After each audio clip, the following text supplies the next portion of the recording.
자, 안녕하셨습니까? 우리 동네 해설사 노원구 이야기 강의를 맡은 강사 김효입니다. 자, 이번 시간에는 우리 동네 해설사 프로그램의 첫 시간으로 스토리텔링이라는 것이 뭔지를 좀 알아보고 가도록 하겠습니다. 자, 스토리텔링이라는 건 말 그대로 스토리와 텔링의 합성어가 되겠습니다. 즉 내가 전달하고 싶은 내용을 재미있고 생생한 이야기로 담아서 그렇게 함으로써 오래 기억되고 쉽게 이해할 수 있도록 전달하는 방법이 되겠습니다. 흔히들 이를 위해서 설화와 같은 에피소드 혹은 체험담 혹은 이야기들을 패러디화하든지 아니면 연상작용을 일으킬 수 있도록 이렇게 이야기해 가는 과정인데요. 이것 또한 일종의 최면 기법을 이용한 요즘에 흔들 유행하고 있는 이런 뇌과학적인 방법을 이용해서 즉 마치 의사의 흰 가운이 갖는 어떤 정신적인 마음의 안정과 치유의 효과와 같은 그런 방식의 고도화된 설득 이해 방법이 바로 스토리텔링이다. 이렇게 정의될 수 있겠습니다. 자, 우리 사회가 점차 이 선진국화돼 가고 있는 과정에 있습니다. 이미 수치적으로 얘기하더라도 25시 클럽, 2만 불에 5천만 명 이상의 인구라고 하는 이런 기준을 넘어서서 이제 우리는 35시 클럽에 가입을 해서 세계 7번째 가입 국가가 되었죠. 즉 3만 불 이상의 국민 소득의 5천만 명 이상의 인구. 자, 이렇게 세계 선진국가의 대열에 우리가 들어가면서 이제는 무엇보다도 우리가 선진국이 많이 갖고 있었던 문화적인 경쟁력에 대한 관심을 갖게 됩니다. 사실 그동안은 우리가 이 짧은 시간에 선진국으로 경제적인 발전을 이루는 과정 속에서 그간 우리는 좀 돌아보기 어려웠었던 부분, 그 중에 가장 대표적인 부분이 바로 백범 김구 선생이 얘기했던 것과 같은 높은 문화의 힘, 이 문화적인 요소에 대한 욕구, 그간에 잠재되어 있었던 욕구가 분출돼 나오면서 이거를 해소시키기 위한 지자체 중심의 다양한 노력들이 나오게 됩니다. 그 중에 하나가 바로 이 해설사 사업이 아닌가 싶습니다. 문화적인 유산들을 많이 갖고 있어서 외부의 사람들이 많이 찾아들고 있는 종로구나 이 중구 등이 앞장서서 이런 사업을 했고요.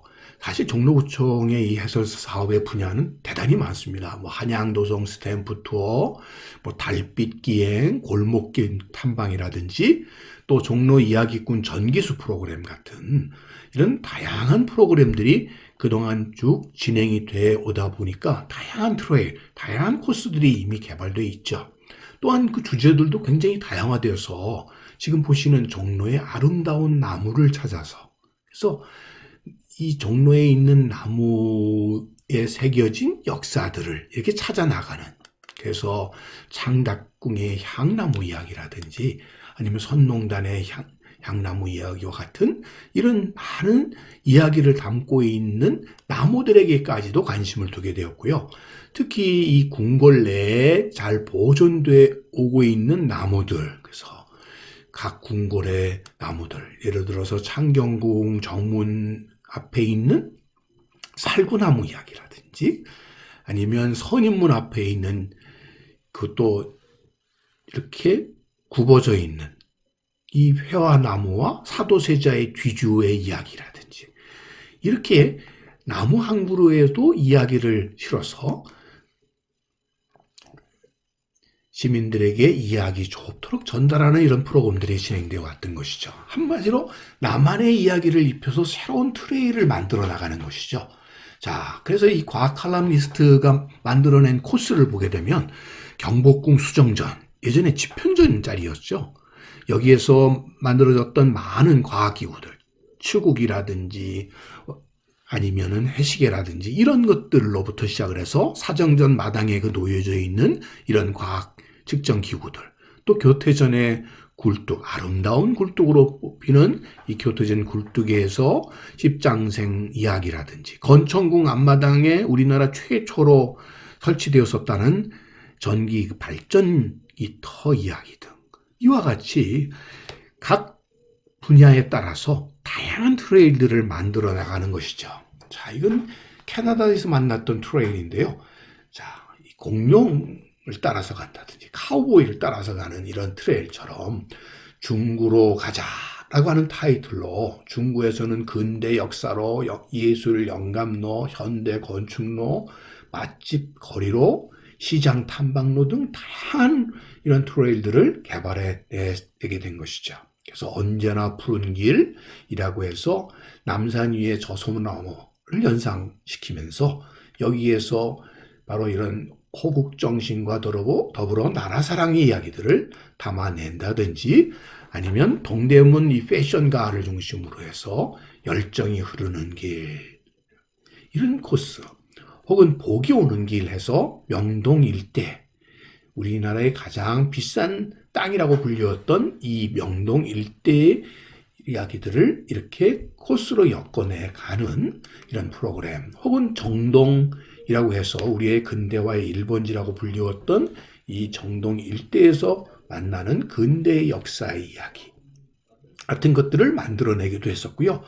이 광희문 달빛 로드라고 해서 이 광희문을 둘러싼 지역들, 장소들을 이렇게 찾아가는 방식의 이야기 프로그램들도 전해져서 자 이렇게 코스화하는 것도 상당한 부음을 이루기도 했었습니다. 그러다 보니까 이런 트레일 기반의 희망선 사업이라고 해서 이것 자체가 중요한 하나의 중장년층들의 새로운 경력 활용 방법으로 그래서 새로운 일자리 창출의 예로서 이런 사업들이 추진되기도 했었던 것이죠.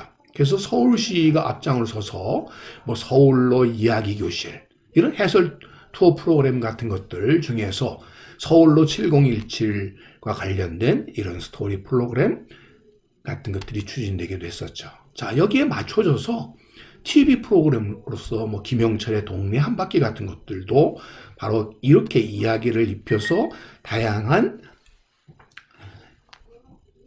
먹거리, 역사적인 흔적, 또 사람들의 이야기들을 담는 이런 프로그램들. 자, 그래서 이것들이 시청률을 낼 수 있었던 것은 그만큼 사람들의 이러한 욕구들을 잘 풀어냈기 때문이라고 볼 수 있겠고요. 또 한편으로는 한강 역사 탐방이라고 해서 한강 옛 나루터를 중심으로 해서 이야기들을 따라서 이 코스를 직접 걸어보는 프로그램들. 또 최근에 우리나라로 반환되게 된 용산 미군기지를 직접 돌아보는 이런 용산구청과 문화원이 주체가 되었던 이런 프로그램도 큰 호응을 얻었다고 볼 수가 있겠습니다. 또 남영동, 효창동 지역을 중심으로 해서 독립민주인권 올레길, 이 현대사회의 아픈 구석들을 직접 찾아가 보는 이런 코스들이 나오기도 했었고요. 또 한성백제박물관이 중심이 되어가지고 한성백제박물관 주변에 역사유적들, 몽천토성이라든지 풍남토성 같은 것들을 직접 가족들과 함께 워킹투어 해보는 프로그램들. 또 강북구에서 만들어졌던 스탬프 투어로서 근현대사 기념관부터 4.19 민주묘지를 거쳐서 또 우이동 만남의 광장을 거치는 이런 프로그램들도 각 지자체에서 만들어진 예가 되겠고요. 관악구 같은 경우는 민주주의의 길 투어라고 해서 박종철 거리를 중심으로 해서 이 서울대학교 민주화의 길에 이르는 이런 코스들을 하나의 스토리텔링의 대표적인 코스로 개발하기도 했었던 것이죠. 자, 조금 늦긴 했지만 이 노원구에서도 이런 우리 마을을 여행하면서 이를 관심 있는 사람들에게 해설해 줄 수 있는 사업들이 벌어지게 되었고요. 그를 위한 여행 가이드 참여자 이런 모집과 더불어 이 지역의 중요한 문화유산들을 이야기에 담은 그래서 초안산을 품은 월계동 이야기라든지 아니면 아기 소망을 담은 초안산 마을 여행 등 이런 다양한 트레일의 개발과 또 이를 해설하는 프로그램들이 마련이 되었던 것이죠. 자, 그래서 그전까지는 방치되어 있었던 이런 문인석, 무인석이라든지 이런 석상들, 이런 것들을 모아서 하나의 공원으로 만드는 노력들이 나오게 되었고요. 또 이제까지 성북역에서 출발했었던 경춘선이 전철화되면서 폐철화된 코스들, 그 중에 중심이 되었던 것이 바로 육사역이었죠. 육사 삼거리를 화랑대역을 중심으로 해서 이 폐철화되었던 코스를 숲길공원으로 만들어서 경춘 숲길 코스라고 하는 것들도 이 노원구가 한 대표적인 사업의 예라고 보시면 되겠습니다. 그래서 경춘선 숲길 나들이, 이런 프로그램들이 그런 의미에서 나오게 된 것이죠.